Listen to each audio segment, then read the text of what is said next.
খালিফা, পৃথিবীর উচ্চতম বিল্ডিং। আর এই এক্সপেরিয়েন্সটা করতে আমি এই বিল্ডিং এর একেবারে টপে যাব। এই 2700 ফিট উঁচু বিল্ডিং এর একেবারে টপে পৌঁছানোর জন্য প্রথমে আমাকে 160 তলা অব্দি লিফটে করে যেতে হবে, আর তারপরে যে 900 ফুট আরো বাকি থাকবে সেটা সিঁড়ি দিয়ে ওঠা ছাড়া আমার কাছে আর কোনো উপায় নেই। এটা অনেকটাই উঁচু,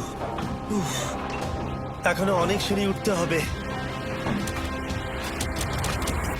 উফ, আমি বুঝতে পারিনি ওপরে উঠতে গেলে এতটা পরিশ্রম করতে হবে। আমি 1 ঘন্টা ধরে ওপরে উঠবার পরেও এখনো অনেকগুলো সিঁড়ি ওঠা বাকি ছিল।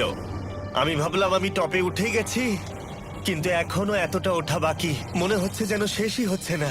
এবার আমার মনে প্রশ্ন আসতে শুরু করলো যে এটা আমি সত্যিই পারবো কিনা। মনে হচ্ছে এটা আমি পারবো না। আচ্ছা, আমরা কাছাকাছি এসেছি।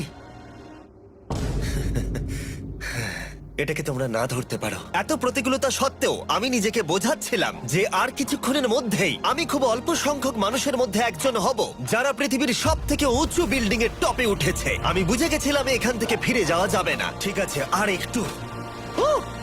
এই তো, আমি পেরেছি।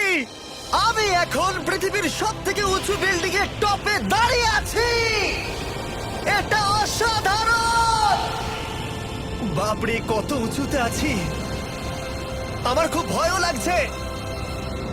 আমার নিচে তাকালে হবে না, শরীর খারাপ হয়ে যেতে পারে। ভয় লাগছে আমার। স্বীকার করছি, ফেস্টিভ্যালের স্বাদ মাটিতে ভালো লাগে, কারণ মাটিতে আমার পড়ে যাবার ভয় থাকে না। আমি উচ্চতায় ভয় পাই। যখনই আমি আমার কোনো ভয়ের সম্মুখীন হয়েছি তখন সেটা আমাকে অনেক কিছু শিখিয়েছে এবং মজাও দিয়েছে। এটা করে আমি খুব খুশি হয়েছি। তোমাদেরকেও বলবো, কমফোর্ট জোনের বাইরে এসো, এমন কিছু করো যেটা তুমি সাধারণত করো না। তাতে তোমরা অনেক কিছু শিখবে আর মজাও পাবে।